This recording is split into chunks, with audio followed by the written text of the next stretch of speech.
Here, did I tell you this? Yes, I'll bring it to her in the morning.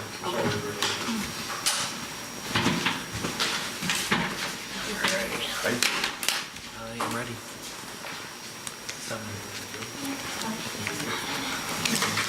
Good evening, everyone. At this time, I'll call to order the regularly scheduled committee meeting for the Village of Midlothian, October 3rd, 2018, at 7 p.m. Roll call, please. Trustee Caveney. Trustee Crowley. Here. Trustee Gillis. Here. Trustee Ivan. Here. Trustee Killelea. Trustee Kreis. Here. Mayor LaRue. Here. You have a quorum. Please stand for the Pledge of Allegiance.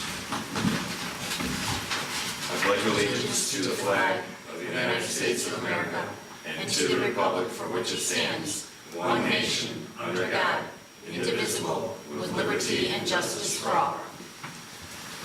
Thank you. At this time, I will open the floor to public comment. If you'd like to be made a matter of public record, please stand and state your name and address. Jean. Jean Bartecki. I noticed on Facebook, of course, there was a recent arrest on child pornography at 151st and Pulaski, which is like right across the street from my house. Rumor has it that house was like a halfway house. Is there any truth in that? And is it licensed through the village or anything? I do not know if it was, and according to the Deputy Chief, we do not know that to be a halfway house.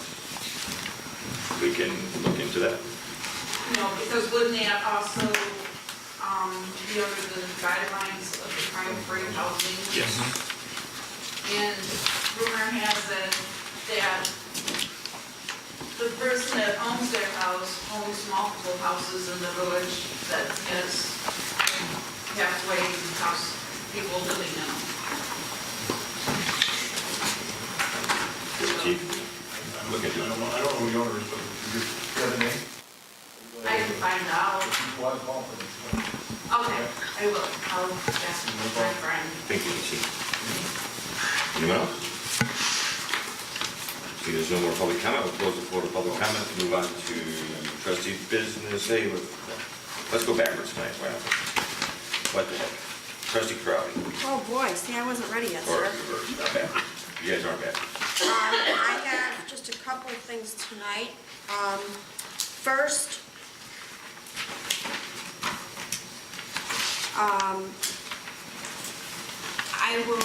I sent out everybody the copy, we discussed it last week, of the two different companies for the structural feasibility study. I did talk to IDCI again and confirmed that they are doing the feasibility study for the entire village hall and public works, not just this section of it. And so tonight I would be making a motion for the approval for innovative design concepts to complete the feasibility study, not to exceed $7,800, and issue a manual check for the retainer fee of $2,500. Is there a second? A second. Any more discussion? Roll call. Trustee Crowley. Aye. Trustee Killelea. Aye. Trustee Caveney. Aye. Trustee Gillis. Aye. Trustee Ivan. Aye. Trustee Kreis. Aye. Motion carries. A couple other things, informational tonight. The new firewall is being installed, I believe, Friday or early next week.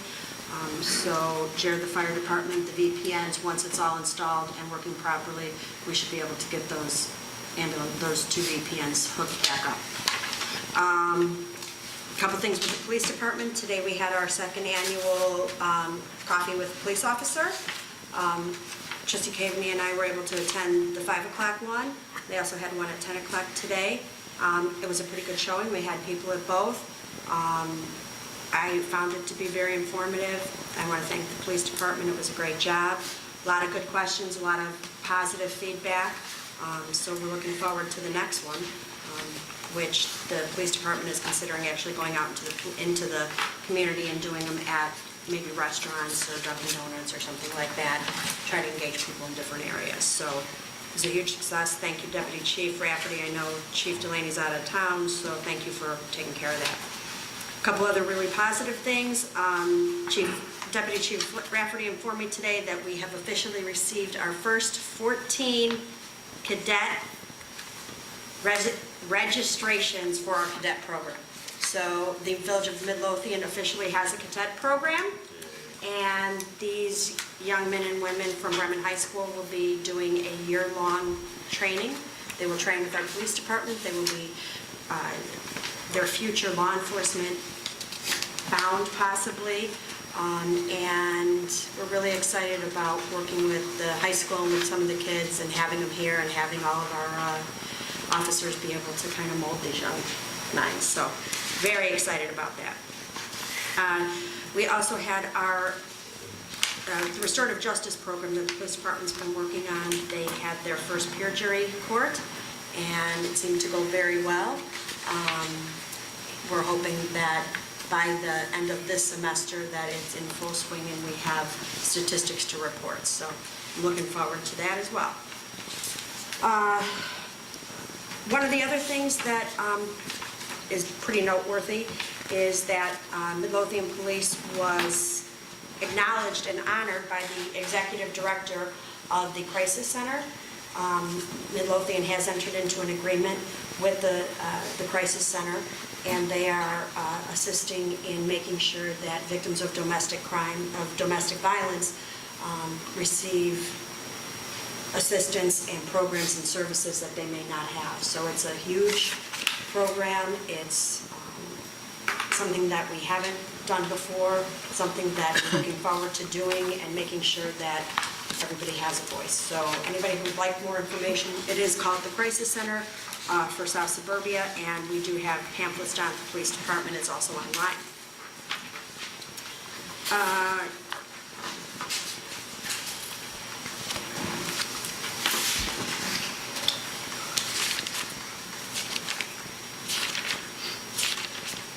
I think that's all I have for today. Thank you. Wait, Sandy, was this yours, this rescue task force instructor thing? Is this No, police or it's fire? fire department. Oh, sorry, I thought it was Not police me. department. Okay. Trustee Gillis. Very little, so you're very thankful, Mayor, but basically talking about the newsletter, we're waiting for one more submission. I may, for the next meeting, present the cost for printing, because we do have to approve the printing bill, and I want to make sure we're all on the same page with that.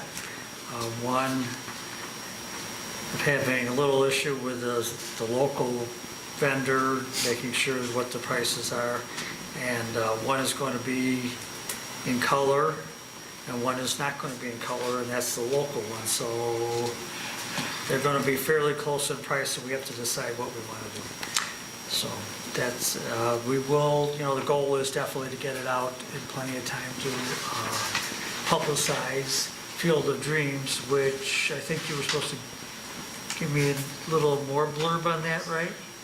Oh, I thought I did. I'm- Okay, I don't- I'll double check. Maybe I'm asleep. I've been asleep before, many times. But if one of us, if we haven't, because I know you gave it to me on the write-up you gave me, but I sort of wanted a separate write-up with a nice picture like, Can you use the flyer that we have? or, Well, because yeah, I've got the flyer in Word, so I can send it to you, and then you can cut and paste right. a copy And maybe of a the... picture like Helen always puts on from Facebook, Yeah. something like that. That's Yeah. good. Pictures are good, not just words. Do you want us to send you pictures? Oh, like yes, that? I'm sorry, I was going to tell you that the write-up was awesome, but I think... I just we had- did it, I had a did it couple- without anything because I didn't want to mess with the formatting if it, so I'll send it in a separate PDF. We can screw that up by ourselves. So, yes, please, and our goal definitely is to get it out and running, usually with every door direct. From the time it gets to the post office, it's out to the residents within 2 or 3 days.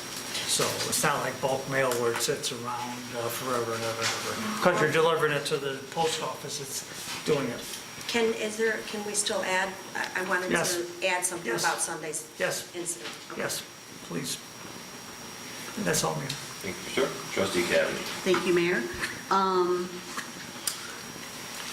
Trustee Crowley, Kreis, and I got an email from Jen Cottrell, the library director, asking if there were any village committees that would want to participate in the library's community service fair on October 20th. And I told her that I would be happy to come and participate, and, I'll be there to talk about, the Field of Dreams and to promote that, and then also to promote anything else we have going on in the village, and to, cover if there are other committees in the village that would like to have representation but don't have anybody that can come, I'll be happy to take anyone's information. The technology And pass committee it is out. going to be there with Code Red. CPC is going to be there, and we're going to try and have a representative from the police department there as well. Okay, so if... And community service, sorry. if the Keep Midlothian Beautiful Committee would like me to represent them and also pass anything out, we should have the pens and pencils by then. So I'll pass out pens. And if there's any other specific information you want me to pass out, let me know. If we want to create some type of like half-sheet flyer with the logo on it, with any kind of blurb of any sort. And we could have the volunteer form. Oh, okay, that'd be fine. It's the committee's thought that until we have a source that information can take you to, and it's not real smart to guide people to nothing with information. Something to think about. Okay. One thing I did, when we were talking about KMB, I know that Trustee Kreis had asked if KMB could have their own page, and I noticed on the website, there is a link to get to their own page. The problem is, and I'm speaking as a person who uses the website, any website generally, I have a hard time navigating our own village website.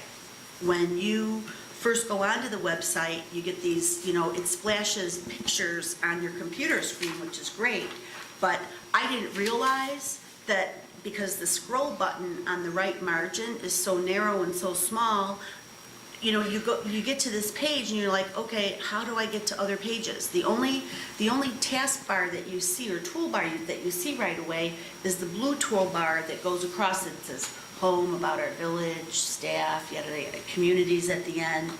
I didn't realize for months and months that you have to scroll down and that the home page is this long. And then when you scroll down, there's that blue box, it's in the left margin. The prior version of the website, that blue box was right at the top of the page. So when you launched the village website, that blue box was right there, and that was very helpful because in addition to the blue taskbar that went across the top, you also had other pages that you could go to. So my question is, can we somehow rearrange that front page so maybe I like the idea of photographs, but can we rearrange that front page so that the photographs are smaller and that blue box that's on the left margin is popped up on the top of the home page? So I can speak for myself, and Trustee Ivan, I'm sure, will correct me with all of my mistakes and how the computer world works. But from what I know, our website is a template. Right. It was set up, there's like 3 or 4 different options you can pick on how it gets set up. It's not, in my opinion, conducive to what a village wants, to how they want to portray it to the residents. We've had a number of meetings and a number of conversations with the technology committee, many hours talking about, looking at different websites, seeing all the different things that we would like. The problem we have right now is that there are so many different forms of media that our website, I don't believe, is functional on your phone, your tablet, your computer, your this, your that. Every type of media has a different format, and if it's not for, go to the original site, go to mobile site, you get different, it's always going to be something different. Right. And in my opinion, what we need someone who is a website designer to come in and design a website, meet with all the departments, meet with all the committees, put something together, design it for us, get us up and running, and then possibly regularly, quarterly, semi-annually come in, make sure things get updated, because the same thing's gonna happen if we try to fix, if we're just gonna keep putting Band-Aids on it, that's what we're gonna get. We're gonna get a little tab here, a little tab there. And I just think we need someone professional. It would be its own entity to come in and be able to do I that. don't disagree, but in the short term, we need some kind of quick fix to fix this problem. Is there a way that, even as a template, that the front page, when you go to a Google search bar and you type Village of Midlothian and our village website comes up? Are you talking about on a computer or on your phone or on a laptop or on a tablet? Well, initially on a computer. I mean, eventually it's going to have to work on the phone as well. Okay, see, Nick's got it right there. You see all these lovely glossy photos of the village, but then you have to know to scroll down, because you see that blue taskbar across the top, and a user who's not that computer savvy is going to think, oh, that's all there is to choose from. You don't realize that you have to scroll all the way to the bottom to get to that blue, go back up, Nick, to get to that blue box where the rest of the pages are. So I'm asking if we can modify the home page so that, stop right there. The blue box that's on the left, so that can get pushed up to the very top of the page. I don't know. That's what I'm asking. I don't know if that's a option or not with our current vendor that we have. Carl, do you know if it's an option? I don't work for the vendor, so I would not know that. Changing the website is relatively easy because it is a template. Okay. So we can shrink stuff and make it smaller, and we've been addressing that and looking into that for the last year or so. The Technology Committee put together a list of options that they wanted to see, or changes and things to compare it to. The administration department is looking into that list of options. We had over 50 items that we wanted the administration to look at to address. So that is one of them. So Okay, well, if the village has the ability to change the template for page 1, is this something that we can ask Sharon to look at tomorrow, to move that blue box up to the top and shrink the pictures? So that when you pull it up, you have That blue is box on the left and the That is pictures something over I here. could talk to her about, yes. Okay. But will it happen tomorrow? Probably not. Okay, well, maybe not tomorrow, but this is not something that I want to get lost in with the Technology Committee, is working on redesigning the whole website. I realize the whole thing needs to Well, be fixed. I think we need to hire somebody to design the website. It's Yeah. not something that Right. I think we can do in-house. And I mean, I'm sure the Technology Committee, with all the work they've put into it, would be willing to, work with that, Yeah. another company, but, I mean, I don't know, Carl, if you feel differently, but I feel like we need a professional, solid website that, allows people to do what they do in most of their municipalities. And, just having in-house doing it's never gonna be what we want. It's never gonna have take on a role of its own. Right, but just for the short term, that's the quick change I'm asking for right now, is to have that blue box bumped up to the top of the We can page. address the size of the pictures and how they Okay. show up. Okay, very good. Hopefully it will work on the different devices that, It probably won't, though. Because even if you pull it up on even if you pull that website up on my phone or on your tablet, you Yeah. get a different version. So it's just, and I think that's because, well, I don't know, why it is doesn't really well, matter. we can eliminate the photos. And they're not there, that would shrink the page. So I mean, the photos are nice, don't get me wrong, I like the photos, but they take up a little bit too much, they need to be a little bit smaller. either way, we will address it. See what we can do. What the heck? Anything else? Okay. Yes, our building superintendent, Nick Weinert, started on Monday, and so we're all very happy about that.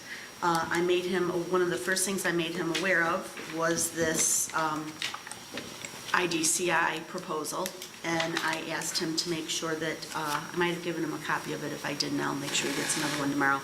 But I asked him if he and Fred would kind of take the lead on this and work directly with the vendor on their walkthrough of the building, and if they would please be involved. And Trustee Crowley and I will still remain involved, but I asked Nick if he would. take control over that, and he said he would.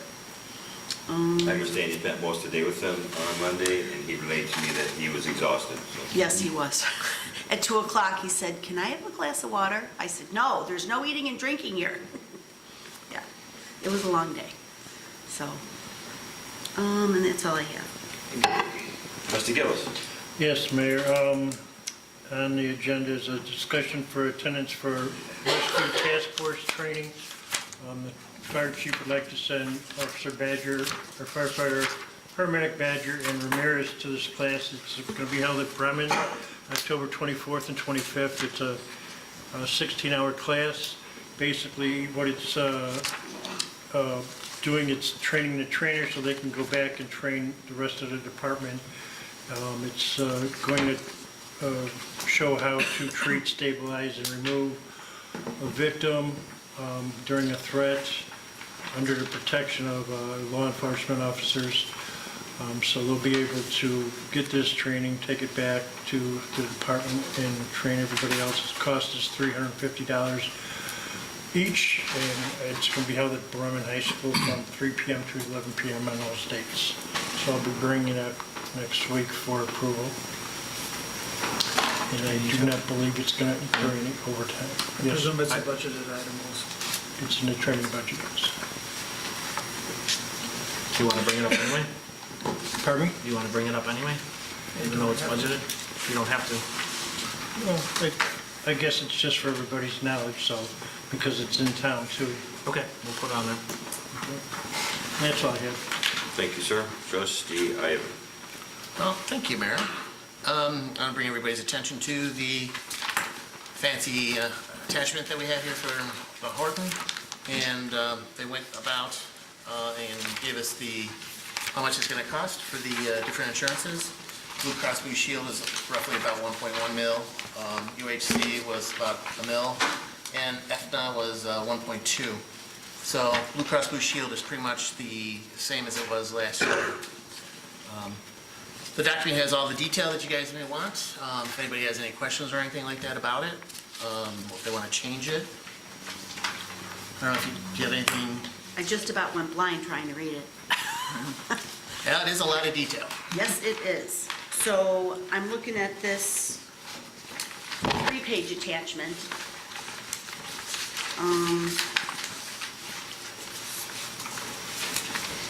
I only have a So- 2-page.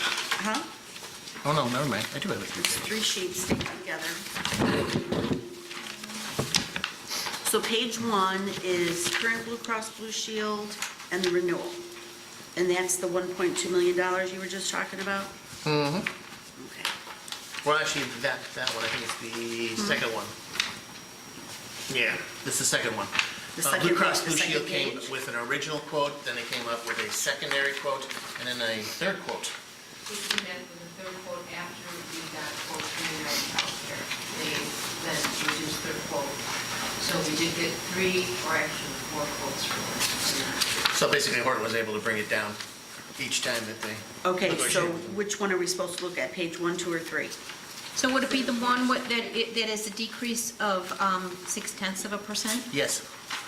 That would be Oh, the, page 2? And it says page 3. it says page 3 Oh, at page the 3 on the bottom. bottom. But I mean, it's the third, it's the second attachment. Yes.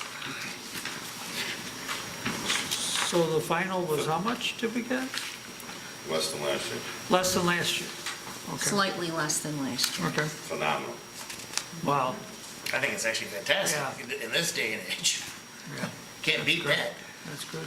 Okay, so page 5, oh, that shows Aetna and United Healthcare.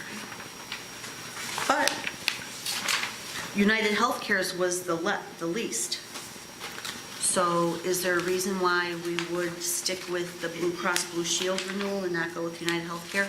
Because we've gone with Blue Cross Blue Shield for several years, and everybody's pretty much, the employees are pretty much comfortable with that one. Now everybody has their doctor, it has a bigger network than Oh, the Blue other Cross ones. Blue Shield does? Yeah. Oh, okay. And That's their fine. service has a better rating as well, what I also heard, at least from the employees. So that's why I would recommend Blue Cross Blue Shield. Okay, that's fine. I guess the question I would bring up at this point would be, where are we with the policy that the board needs to adopt? I think we're behind schedule. And in fairness to the employees, this policy should have already been approved by the board if we were moving forward, because it's going to affect their contributions, so they need to be made aware of this as soon as possible. And I know I was corresponding with you, Treasurer Britton. And I had sent it to the attorney.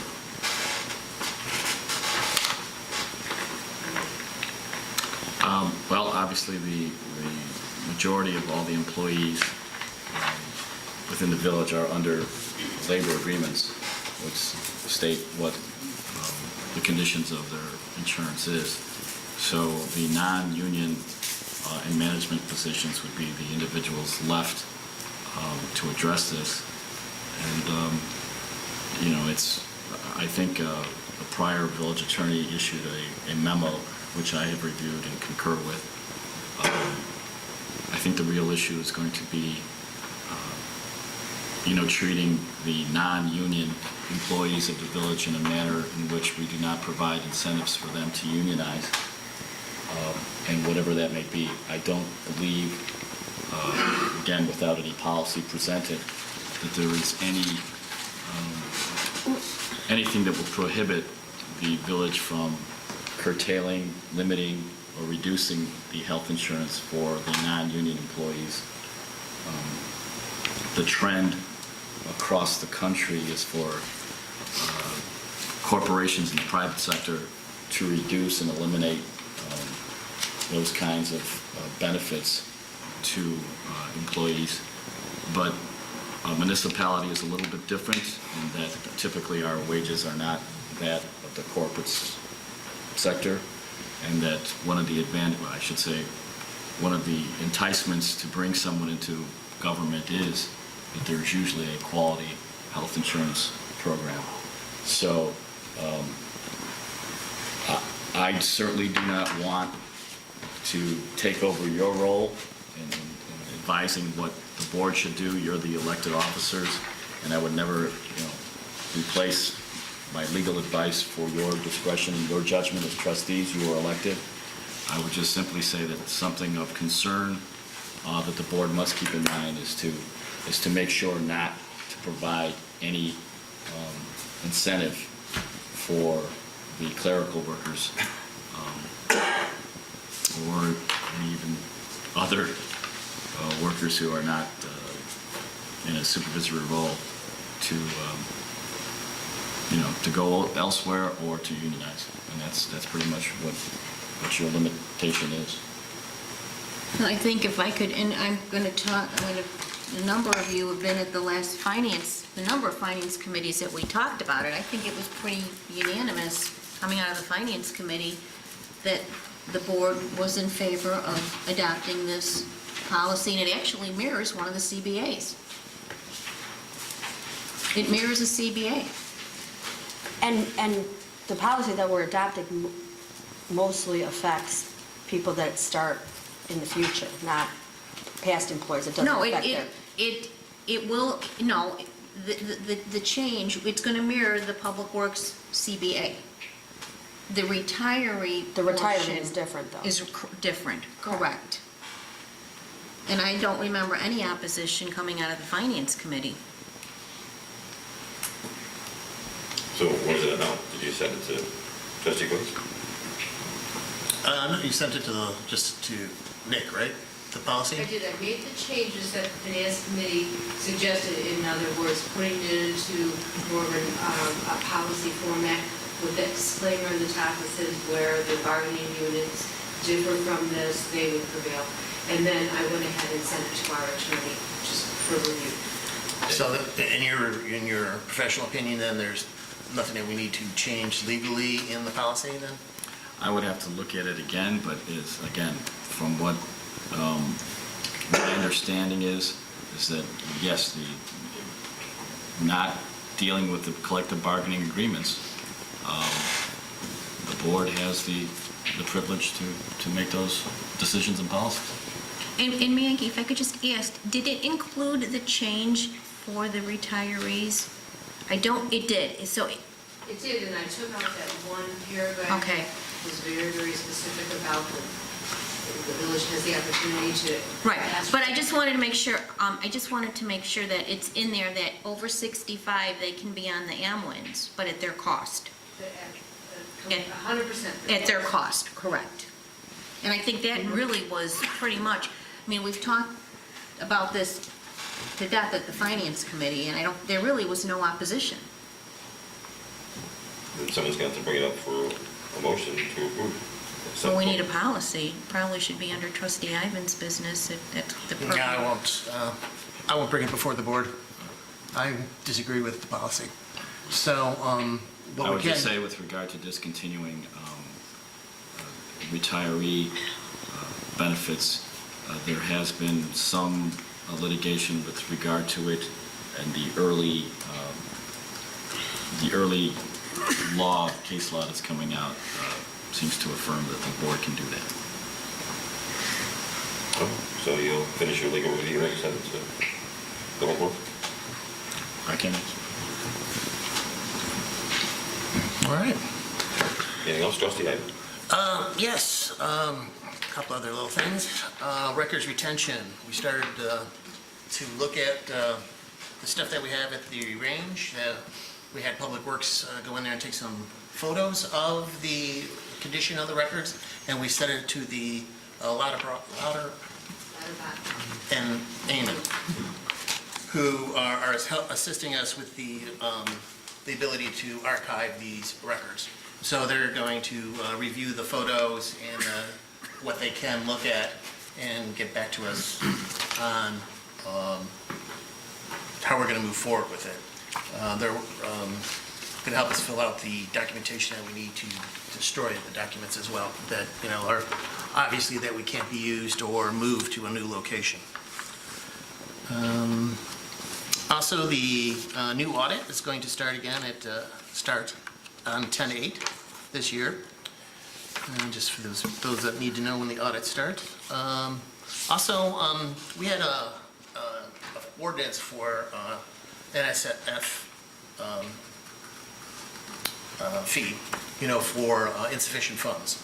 That was set at $20, and I think it was passed way back in the past at some point in time, but was never implemented by the department, and we were using the $10 number. So unless somebody has an issue with us implementing the ordinance as a stand at the $20 number, I'd like to move forward and tell the department to go with the $20 charge instead of the $10 charge. Yes, sir. How much is the charge we get from the bank? I would not know that. It's more than that. It's more than 20. Well, but the ordinance states 20. Well, I understand that. I'm just saying, that's the problem I have implementing it, because every time we get an NSF check, we're losing money. Do we get a lot of NSF checks? You know what, it seems to go in cycles. So I just got a couple very, very large ones, $1,500, et cetera, and sometimes we'll go a month with none. And it does depend on our bank, because depending on how much money we have, they go ahead and lower the NSF fee Right. as part of us being a Right. steady, good customer. And is But the, certainly, even if no NSF fee, just think about what the ladies have to do. We announce that they have to call, they always call. And then they go ahead and send a letter, then there's this thing. I mean, certainly the $20 covers the time and effort we put in, plus the NSF fee we receive from the bank. We charge 10 now? Is that what I? Yeah, that's the currently, yeah. And you want to move it to 20? Yeah, we want to just follow the ordinance, It's 20. because now we're not following the ordinance. So well, I would should like to we, be compliant. should we start following the ordinance now, but And look at then it reevaluate it? to do a new ordinance to up Well, it? Maggie just said that we get a waive because we have quite a large deposit in CNB, right? And say that again. Usually CNB will waive the charge because we have a large deposit. Actually, they don't waive it, but they have lowered it to $5. Okay. Because we have such a large. Right, okay. So then, 20 is enough? Office, administration, is that enough for your time and trouble? Can I ask a question? Does the bank charge a larger NSF fee for the larger check amount? It does not. Okay. I just want to implement the ordinance. didn't think it would be that much discussion about implementing our ordinances. But if you guys want to talk about it, well, we can, but let's talk about it offline if you guys want to change it. I would just like to implement the $20. Is that okay with everybody and If following that's on the the ordinances that ordinance, we've go passed? ahead and implement it. Absolutely. All right, thank you very much for that. I am done with my discussion. Thank you, sir. Trustee Kreis. The first item under my business, I do have some updates, is the intergovernmental agreement for the Stormwater Management Capital Plan. So I'd like to open this up for discussion. There seems to be some questions based on some of the emails I've received. Anyone? Okay, I'll start. I just noted in Part 1D that the date has to be fixed. And I emailed Yeah. it to CMAP Okay. to change the date with the start in- date. Part 2.4, where did it go? Part 2.4, Romanet 3. This is allowable charges, this subsection, okay? No expenditure charges shall be included in the cost of the project that are of a regular and continuing nature, except that of salaries and wages of appointed principal executives of CMAP who have not been appointed specifically for the purpose of directing the project, who devote official time directly to the project under specific assignments, and respecting whom adequate records of the time devoted to and services performed for the project are maintained by CMAP. This little subsection here just seemed to be kind of a little confusing to me, and I'm just curious, do we have any idea how many CMAP executives are going to be working on this? Well, let me address it. For those of you who were on the board back in 2016, we had almost an identical IGA. Okay? Same language. Okay. I don't know how, Kate Ivasek is the and I know she's a senior planner. I don't know what their internal overview is. I have no idea. But Okay. Kate Ivasek from CMAP is the project manager on this. Okay. You forwarded your comments to Trustee Kreis. So, Trustee Kreis, you have her comments. Do you? I sent responses to some of them. Right. But we still just need to, well, you sent the responses to me. I don't know if they went to everybody, so Oh, I okay. just, I mean, my email went to everyone Yeah, I because it didn't was want my to violate, questions. I didn't want to No, and- violate OMA. And that's fine, but I wasn't sure if you blind copied everyone, so.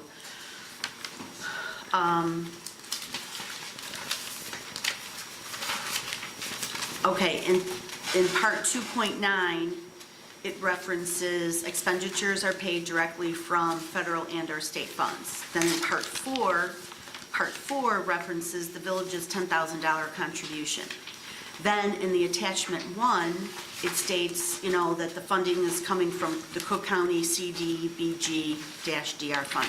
But Correct. nowhere in this document does it reference, because I specifically recall when we were going after this grant that we were asking for $100,000. But nowhere in this document does it state that it's a $100,000 grant and the village is paying a 10% match, which is the $10,000. So my question is, can they add some language here to reference how much this grant is going to be? I could ask them. They did not include it in the prior grant. The local match is 10%. They did not include it. But whoever reads this document can't even draw that conclusion because it states that our contribution is $10,000, but it doesn't even reference it as a 10% match. So there's no language in here at all that references how much it is, or how much CMAP or Cook County is contributing to this project. No. If you go back, the whole, and I kept the board informed of the progress as this unfolded. This project is behind schedule. They awarded us the grant, but it was contingent on them obtaining the CDBG DR funding. And what does the DR mean again? Disaster recovery. Okay. That is the same funding that we've applied for through Cook County for some of our, for, I believe, Belly Button Hill, Jolly Homes, in Bremen Heights. It had to be related to the 2013 flooding, okay? And that's fine. All I'm asking is that they acknowledge in the document how much the whole project is. Well, I can ask them to include that. I don't know if they will. Okay. Karen, how did it work last time? I wasn't here when we, Neither was I. but how did it work last time with the grant, when we had a match? What, was there like a, Same thing, 10%. And we had this was for the 147th Street. no, what I'm saying though is how did it work with the village? Did they reimburse us? Did they give us a block of money? Did we No, pay no, for it? And no. then, I don't know how it worked. So, the CMAP is getting, this is a $100,000 project. Okay. CMAP is getting $90,000 from Cook County CDBG Disaster Recovery Funds. Okay. We have a 10% local match Right. of the total grant, which is 10, I think it's a heck of I a mean, bargain. the document does state that the CMAP is going to engage the engineer. So this isn't like the MWRD grant where we have to do the work and spend the money and then submit to No. MWRD for No. reimbursement. They're actually hiring the engineer, so that's a good thing. The village is not required to Correct. hire the engineer, pay the bill, and then Okay. seek reimbursement. Okay. But it just seems odd to me that we're being asked to enter into this agreement where there's other funding for this work that's coming from other sources and it's not referenced. The dollar amount's not referenced. So And all I'm asking is if they can reference it. I will ask, I don't know if that's an option, okay? I don't know if it's gotta go back through their legal. And adding to Kathy's comments, where's that money that the village is supposed to contribute going to come from? Well, I made that perfectly clear. And that was why, and I made it clear in finance committee meetings, when my economic development budget was decreased to $5,000, I had asked that it be moved back up to the $60,000 or $65,000 original amount, because, and I've said this numerous times, because I knew I had these grant opportunities out there, and that we would have to have funding sources. So if it's in the budget, then it's fine, it's in the budget. It's been in the Budgeted budget. for. Okay, then it's So it's in budgeted. the economic development. Well, I stated that numerous times. Okay. Okay, relative to staffing, I am adamant that our village engineer firm needs to be involved in the steering committee. He is. Somebody is, okay. He has been copied on all the invites from CMAP. The Okay, steering, this is my issue with that. Our village vendor cannot, an outside vendor can't engage a village vendor to come and be part of this without our village vendor getting direction from the trustee or from the department head that he's responsible for. So somewhere along the line, that direction has to come from Don and/or Joe requesting Tom to come. he did. The steering committee is Maggie Britton, Karen Kreis, Helen Lekovich, Gary LaRue, Chris Parker, Leslie Feemster, Cedric Robertson, who now has somebody else from the district, Joe Sperry, Anna Wolf, and Tom Nagel. Okay. And they have been invited. Our first kickoff meeting was June 21st. Right. Mr. Nagel was there. And the invite went out to everybody on the steering committee. The next meeting is Thursday, October 11th at 2 p.m. And those invites went out to the steering committee. Okay, was Tom involved in the walk-around today? No, today was Kate Vasek asked me, Joe Sperry, Helen, and Chris Parker to do a preliminary reconnaissance in preparation for the steering committee meeting.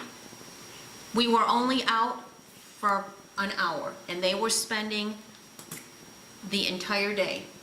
CMAP and the 3 engineers that they have hired. They were spending the entire day. I am taking, Kate Vasek is leading this. I am doing as she has requested. Okay, well, it just seems odd that they would be out in the village doing reconnaissance, and our village engineer would not have been with them. Did Joe spend the whole day with them No, looking at stuff? Joe spent 1 hour, he had a webinar, and he said that if they needed him, to let him know. I have been providing them with all kinds of documentation, and I believe they have obtained documentation from Robinson Okay. as well. So this is a huge, huge project. Right. And they have been, Kate Avasic has been asking for information because, again, the project started late, has to be completed by the end of April of 2019. And so she's been asking for this information to get this team of engineers up to speed. So that when we have a steering, yes, Hal? Gary can, It seemed Yes. when we were out there that I think the reason we were asked is they wanted perspective from people who've been there when it's happening. more anecdotal type of information. We have a different perspective as a resident or as a superintendent, who's, there's a different perspective. We don't Right. see it, we've been there, and those were the questions they were asking. Okay. And if Tom was never here live, I don't even know what he'd have to lend to the questions they were asking. That's- Well, I'm just asking because I saw today that you guys were out there, and I had no idea that any of the field work was beginning. So that's the only reason I'm asking that question. I realize that invitation emails have been sent out to everyone who's supposed to be on the steering committee, but again, just because somebody from CMAP sends an invitation to our village engineer, who's a paid vendor, his company still needs to get the direction from the village that we want him to participate, because the village is going to have to pay his company for their time. Well, I believe he did. He was at the June 21st meeting. Okay, you're not hearing me. He has to get the direction from the mayor, the trustee, or the superintendent to please participate in this project, because when he comes, he's going to be billing the village for his time, and we have to be paying his bill for this. So that's my point. He's on the steering committee. The mayor's on the steering committee. The Okay. superintendent of public works is on the steering committee. All right, he's on the steering committee, so we can move forward. With regards to the rain fund, there was a little bit of confusion with regards to that. So I know that the Rain Ready plan had, and I need to pull the Rain Ready plan out and read it again because it's been a while, and I think it would probably be a good idea for the entire board to pull out their Rain Ready plan and reread it, because this whole project relates back to the Rain Ready plan. In the Rain Ready plan, one of the line items for the village's consideration for addressing flooding and for addressing the funding for some flood projects was to create a rain utility. So as part of this project that CMAP is going to be handling for us, there's going to be continued discussion about the village potentially setting up a rain utility fund. So we all need to have our bearings on this, and we need to understand what that's going to be about. So I believe, based on my reading through this, that the stormwater management capital plan would include a component of the village considering starting a rain fund, because that, under, this plan is threefold. It's going to identify projects, it's going to identify the projects and prioritize them. It's going to identify potential budget for some of these projects, and also a schedule. So as part of the budgeting process, that's where the discussion of the rain fund comes in. So, Well, I think we need to take a step back. The whole purpose of this plan is to do an assessment of our stormwater infrastructure needs and to prioritize them and to put a price on all of those needs. That's what this is all about. We can't even begin to think about any type of a fee until we know what our needs are. We don't know what our needs are. So can I ask a question? Yes. So far, since I've been a trustee, Robinson has done the study at Jolly Homes. They had, they gave us a recommendation. There was also in the Rain Ready, it's also Belly Button Hill and Bremen Heights. So are they going to is this project going to take that information and look at it and put a plan together, or are they going to They do are their own? looking at everything. This is a comprehensive plan that covers the whole entire village, not just those. It's going to expand the items that are identified in the Rain Ready plan.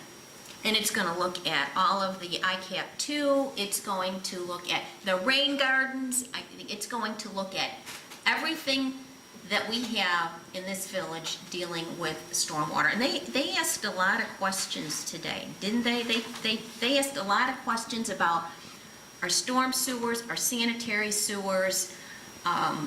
They did. They asked a lot of questions. And I think this conversation will continue at the steering committee level as they continue to look at these documents, look at the information that everyone is providing them with. And I'm sure that more questions are going to surface as they get into this.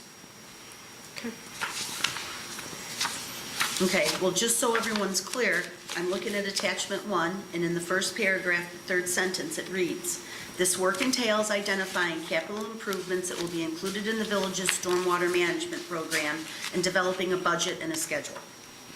Okay, that's basically the crux of this plan, okay? The second paragraph states, "The stormwater management capital plan is intended to inform the establishment of a stormwater utility rain fund and will assist the village to prioritize short and long-term projects and other actions to pursue. The village recognizes the need to secure a dedicated source of revenue for medium and long-term stormwater management work in order to avoid over-reliance on external funds that are not necessarily dependable." So by reading this, and I'm not, let me just say, I'm not against the rain fund at all, but when I'm reading this to me is stating that the plan, the stormwater capital management plan, is going to include a component for establishing a rain fund. Doesn't mean we're going to establish it tomorrow, but at some point down the road, as we are prioritizing projects and contemplating which projects to go after based on all funding sources that are available to us, because I realize that as different grants are available, the grants are very targeted and can only be used for specific items. So the stormwater fund is just going to be another funding method that's going to be available to the village for getting some work done. Once it's approved by the village board. It would have to be approved by the village board. What does? A stormwater fund. No, I understand that, but what I'm trying to get across to everyone is that this stormwater management capital plan is going to include a component to include a rain fund. And that's where CNT will come in. Mm-hmm. Well, CNT is going to handle helping the village with community engagement. Correct. But at the end of this, when CMAP is done, when they present to the village the stormwater management capital plan for the village board to approve, it's going to include a component of also including a rain fund. I just want everyone to be aware of that. Right, that was the whole intent of this. If you read this in the rain, I'm trying to follow the Rain Ready plan. Mm-hmm. That was why Anna Wolf and I wrote this grant. But isn't the point that they identify what it is, because you can't identify what you need? Until you- Rain fund, because we talked Right. about that today too. Mm-hmm.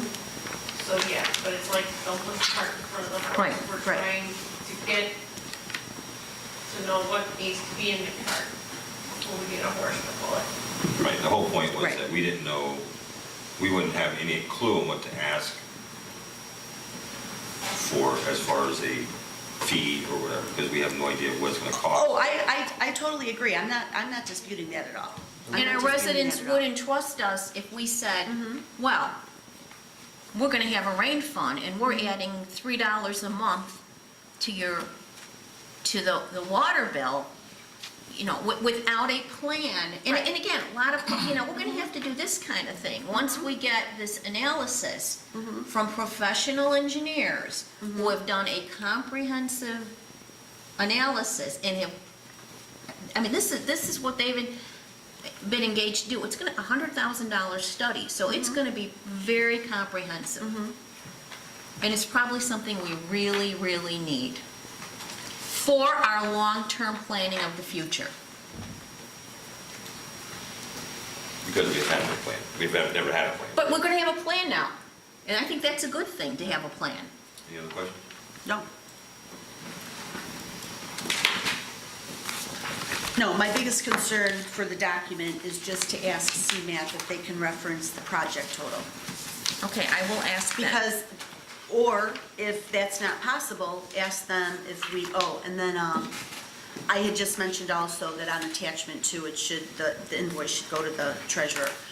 If they're not, if the body of this document has to remain as is and they can't attach, or they can't include some statement of what the project total is, can they add an additional attachment and add a copy of the grant application? Because the grant application says that we're applying for a $100,000 grant, No, it doesn't. correct?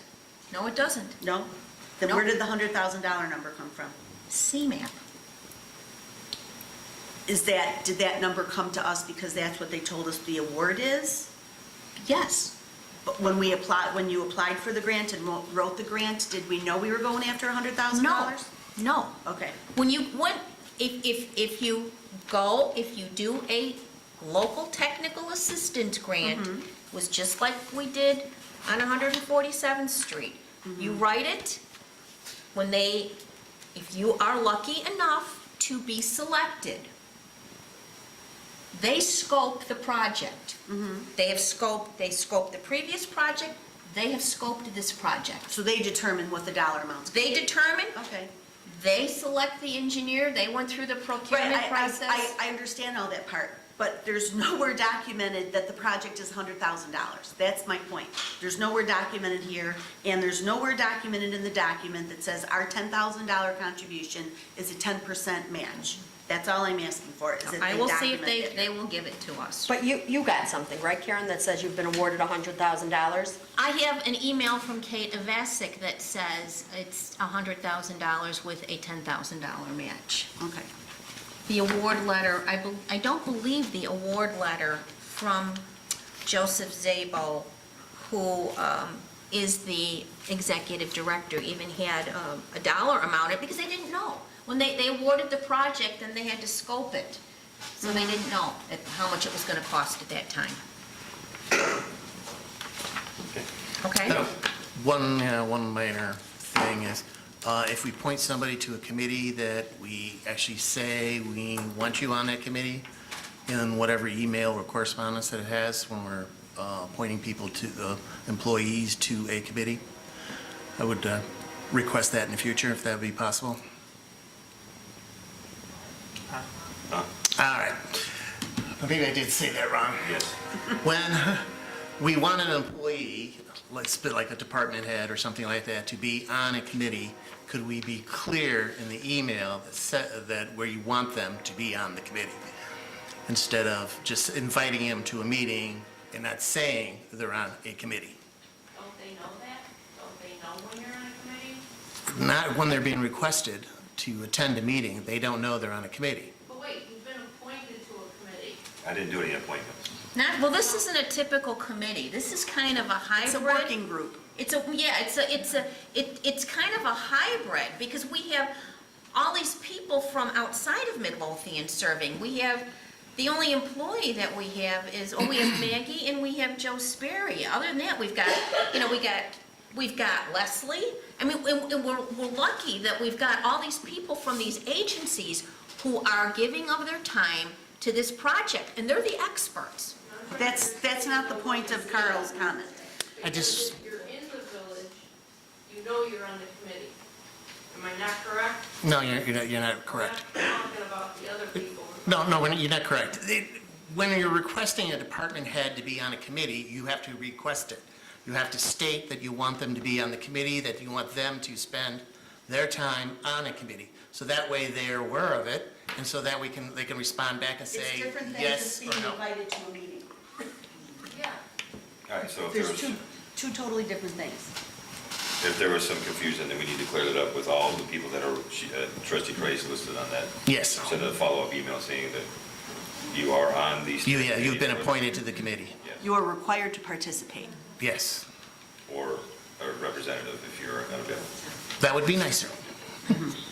Thank you very Do a much. follow-up email with that, trustee Kreis? All the people on that steering committee, just to make sure that everyone's clear? Didn't think there was any confusion, because Superintendent Sperry has been a Well, very eager participant, because I think he sees the benefit of this. We all see the benefit of it. We got Okay. the meeting coming up, so you can send a follow-up email to everyone on the steering committee and say, I can do Very that. nice. Okay. Anything else? So I talked about the meeting next week. Enterprise Zone meets earlier that day at 11:30, and I will be representing the village in economic development efforts again at the Enterprise Zone meeting. And then I got an email from the broker who is representing the property over on 147th and Kedzie. And I think I told everybody last year I met with him and his partner, and that's where the houses that were demoed, that site. So he sent me an email and he said he has a viable developer interested in buying the site that he represents at 14720 Kedzie. No other developers have shown an interest after over a year of heavy marketing. The developer needs 2 questions answered before he will go to the next steps. 1, can he get a TIF? 2, can he get zoning for a national truck stop type facility? Please let me know at your earliest convenience. And I said, well, it's not a decision I can make. It has to be brought to the board. And I said, I asked him for some additional information as to what would be included with the truck stop facility. How many trucks would the developer want to accommodate? Would there be other buildings or amenities? If so, what type, so we could gauge the potential for sales tax generation. And this was the response I received. That he wanted to remind me that this is the only strong candidate that he has for that site.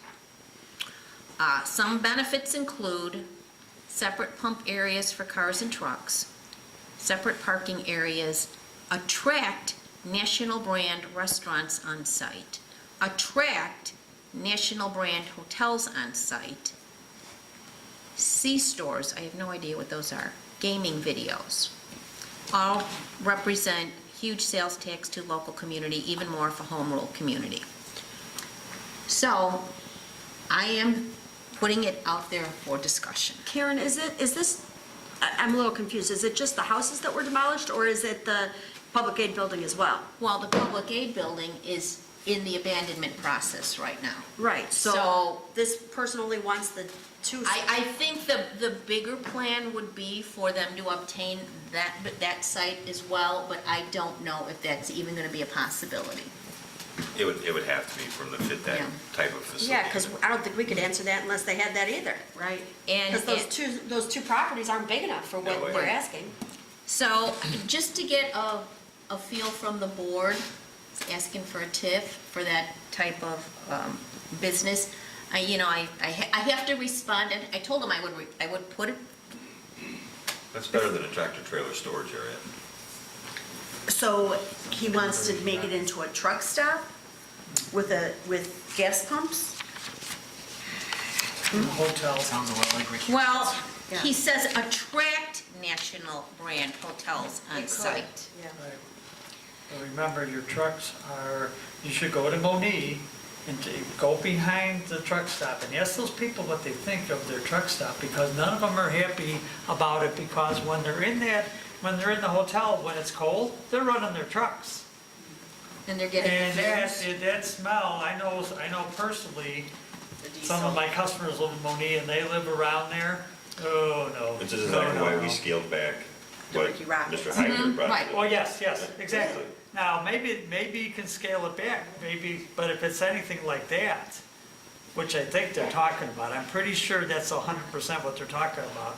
I think you'd be doing the residents a disservice for that. It Because sounds like a full-fledged truck stop. There would be overnight parking, multiple overnight parking long-term I overnight. mean, we'd have to maybe get more details, but if it's anything like that, the fumes go whatever way the wind is blowing. Yeah, as far as the TIF though, early conversation with Kane McKenna was talking about doing a TIF all the way through town, but there's too much residential in between our commercials, so we couldn't do that. So it'd be spot TIFing, we'd have to do it. I don't know if that's even, but I'll be meeting with them soon, so we can ask. But what do I guess I just want a general sense. What do I tell him? If it was me, I'd want to see, I don't want to do it like we did Cousins. If someone has an idea, I'd like them to bring it to us. It's not a flat no. It's not a flat no, No, like the bring chair. the Well, ideas. I mean, I'd like to see an But- idea. So he's talking about assembling the 2 lots where the houses were knocked down, plus the public aid building, and he wants to, Potentially, yeah. okay, and he wants to put in a truck stop with gas pumps and possibly a hotel. Well, I don't think he even said that there. He I didn't think really, he said a It national, could attract. national truck stop type facility. And I've had discussions with him, other discussions that he will occasionally call me. And I keep talking to him about, with the interchange, that would be a great site for a hotel with possibly some type of food establishment. And he said, because I think I brought some ideas to the board before, and he said, yeah, that sounds good, but he keeps coming back with this. And really, I don't know, do we want to TIF that for this type of? Well, there, on the other side, there's revenue, lots of revenue. Yeah, Lots of revenue for what? There's lots of revenue from gas, video gambling, Well, liquor, food. I mean, if they have a hotel, yes. Oh, for a hotel and a food establishment, yeah, but truck stop, Yeah, I know, and again, he says attract national brand hotel. He's not guaranteeing a Right, of hotel. course. So he's not specifically going after a hotel to bring it here? That That's is not, kind of what I'm He hearing. would try to market it, he's gonna say, I'm bringing this to the property, he would go out and market that to national hotels. My truckers might need somewhere to It's stay. not national, what do you say, not national? no, he did, National truck national, he said attract national brand hotel. National brand. Would like more information, is that what we're saying? Uh-huh. Yes. Yes. Yeah. Give us a plan. Pardon me? Give us a plan. Plan, okay. But I don't know if he'll even do that if he's not gonna be guaranteed Oh, well. a TIF. So, How is a TIF going to help him? Infrastructure, yeah. infrastructure, Buying the land. Well, Demolition, you maybe, might get the land demolition. anyway. we could spend it on Demolition. acquisition, Could we do demolition. that as part of the RDA and not do it, and not have to TIF it in order to But where give would him we an come up with incentive? money? but the TIF would only start accruing after it's done. So Right. why would he be able to use it for demolition? He's fine with that, I mean, people, like, they'll get their money, they're okay with waiting years to get their money. So instead of the village giving him the incentive, the TIF gives him. Right, and then you can monetize the TIF. We're doing it right now with Ricky Rackets, they're getting some TIF money, Right. that was Get part a of the loan and plan. it pays back the loan. The money from the. All right, well, I will let him know that the board hasn't completely ruled this or dismissed this idea. They would like more information. Right. Particularly, I think, if it would include a hotel and restaurant.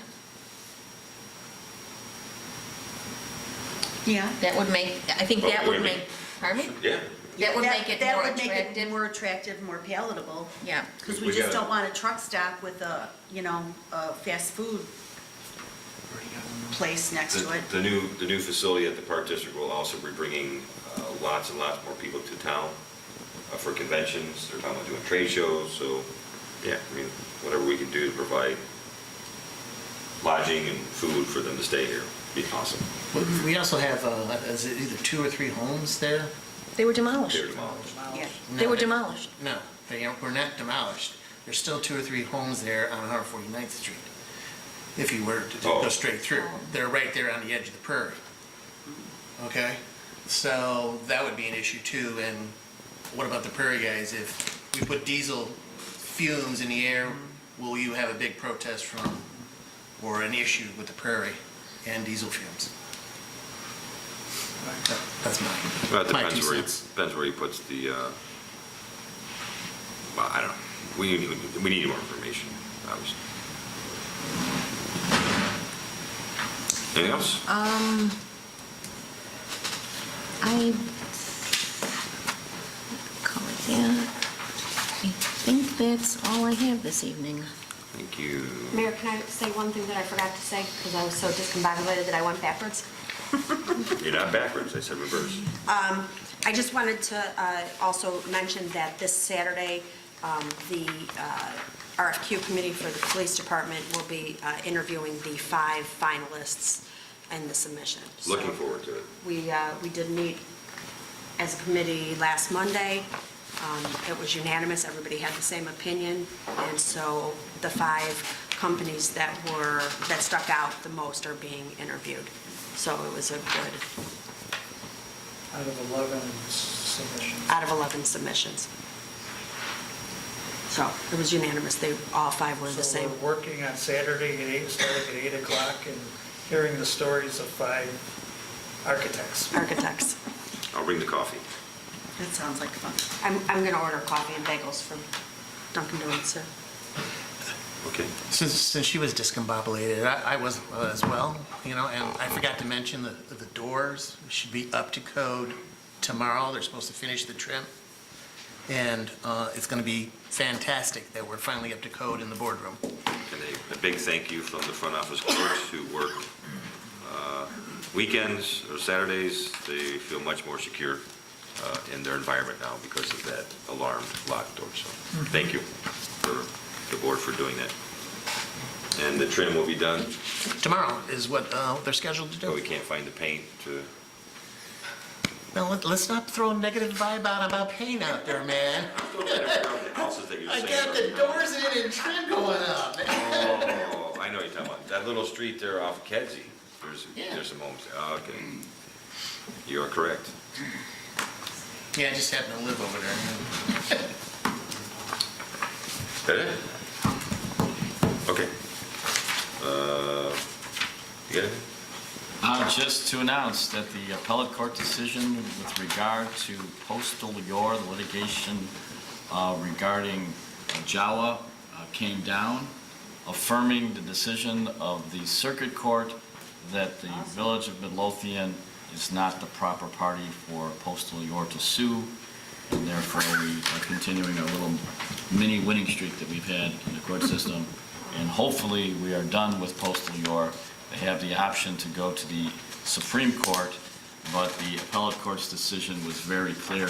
It upheld the trial court in every single finding that it made, and even went on to say that the trial court had little other choice. Good deal. That's it. That's fantastic.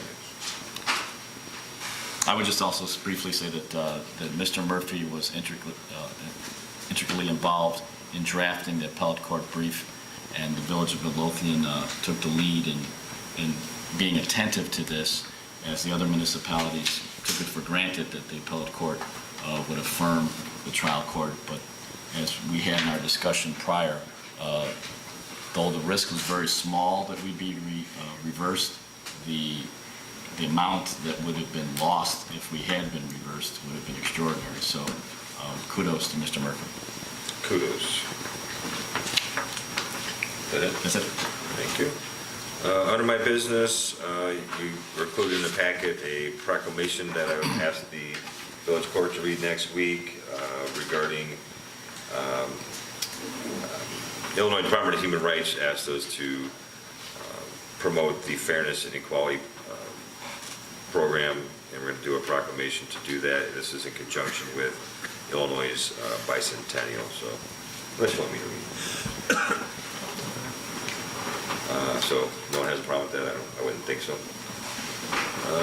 What else we got? Oh, the liquor licenses, I reached out again to Rainmakers. They would in fact like to resume giving the little samples of some of their products.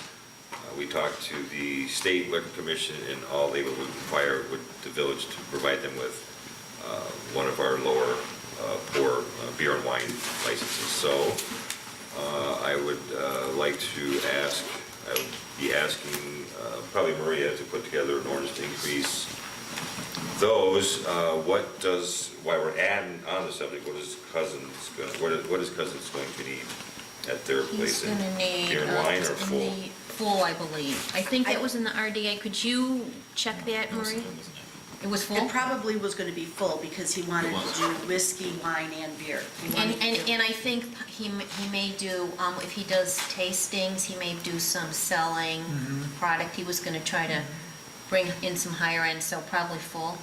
Oh, Because he started work, Okay. he has started work over there. Well, we have an A available, I believe. Well, we'll check on it tomorrow. What is it? A, the full license. Full license. So, So can I just ask, Rainmakers was doing tastings, or were No. they selling? no, neither. They were doing little sample cups of their different they were passing out flavors. sips.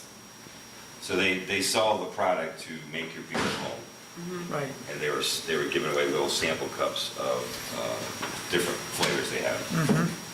But we found out about it, and they didn't have any type of license, so we had to tell them to stop. So they have stopped, but they would like to continue doing that, which I don't, I mean, it's little sample cups. So if a business does wine or liquor tastings of any kind, they have to have a liquor license? If you're pouring liquor, you have to have some sort of liquor license, yes. Okay. Okay.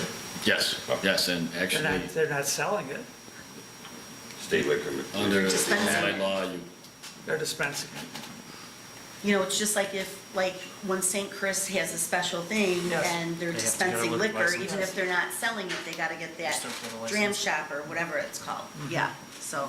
it Well, would be dram the same. shop is the That's insurance. insurance. Sorry, We have to- sorry. we have They to still- have they- insurance Special event liquor. They have to get a special event liquor Okay, license, from- so.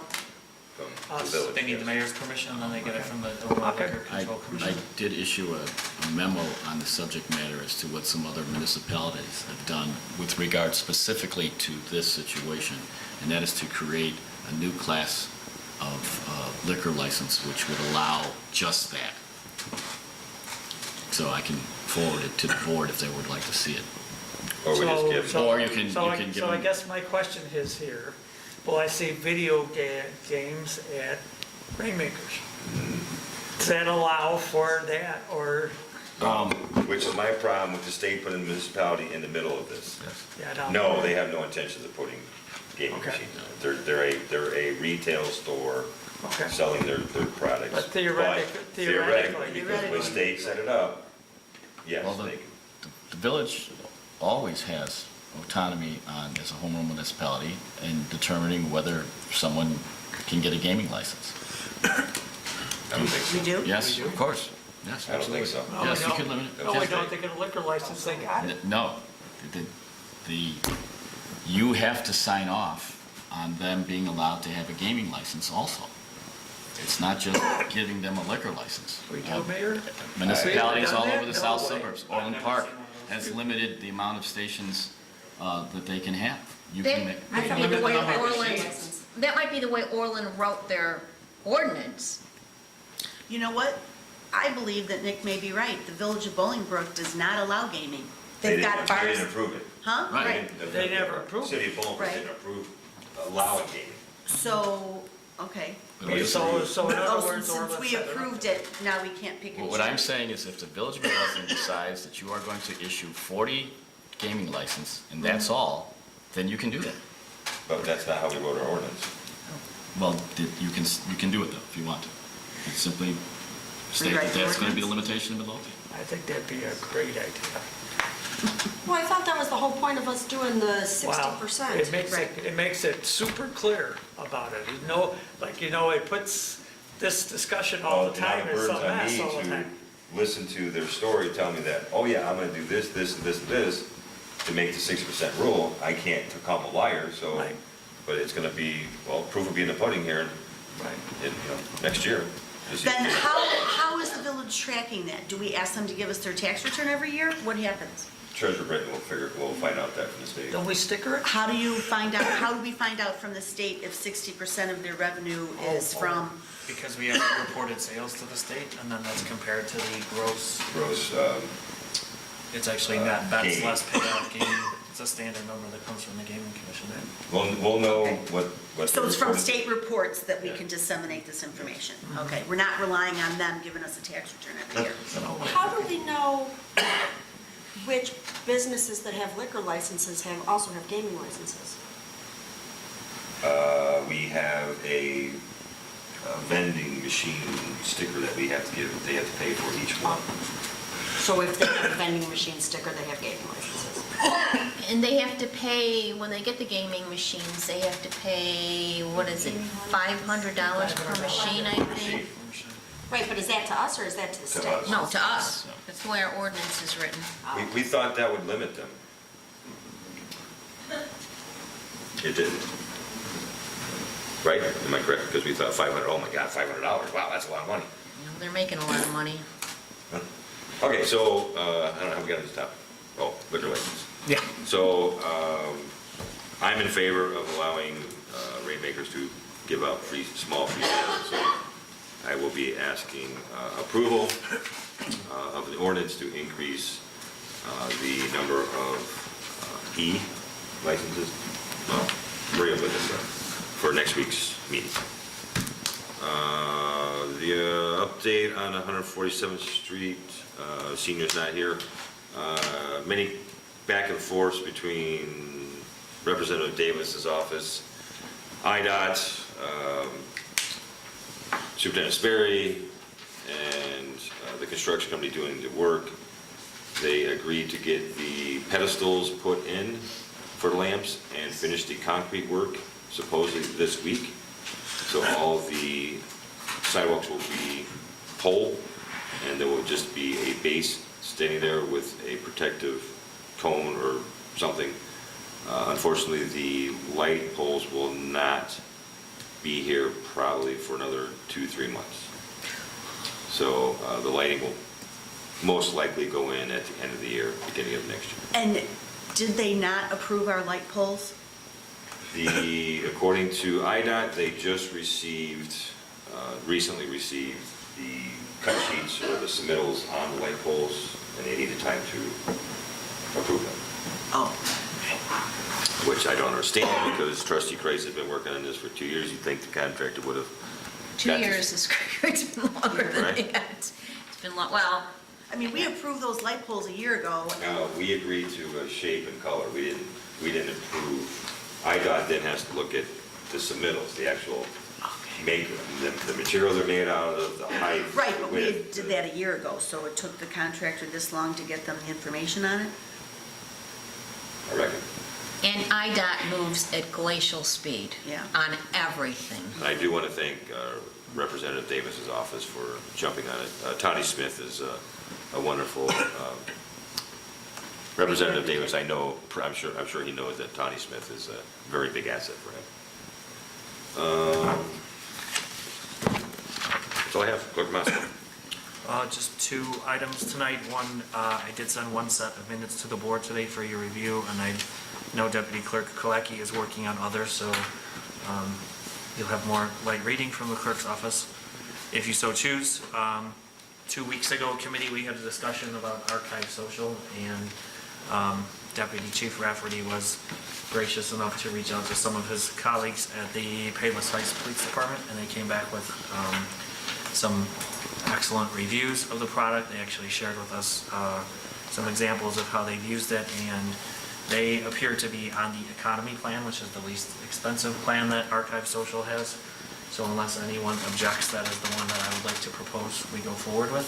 If it turns out that we need more, because we have that many posts, they will alert us, and then the board can discuss that again and go to the next level if that's okay. So if there are no objections, we will put that on the consent agenda for next week. And as a reminder, it's $199 a month or $23.88 a year. And that's all I And have. will they be installing software on our computers, or is it strictly? It's entirely cloud-based. Is it on the cloud or in the cloud? That's a good question. I'll make the motion. That is all I have. I'll second. All in favor? All right, seeing as there's no further business coming before the board, I'm looking for a motion to adjourn. I will make the motion. I'll second. All in favor? Aye. All opposed? The Maggie, opinion of the chair, the ayes have it. Maggie. I have something to give to you. Okay, yes. And Karen and Gary, I have something that I just want to bring to your attention real quick. Just about a business in town. Yeah, the two of you, I want to let you.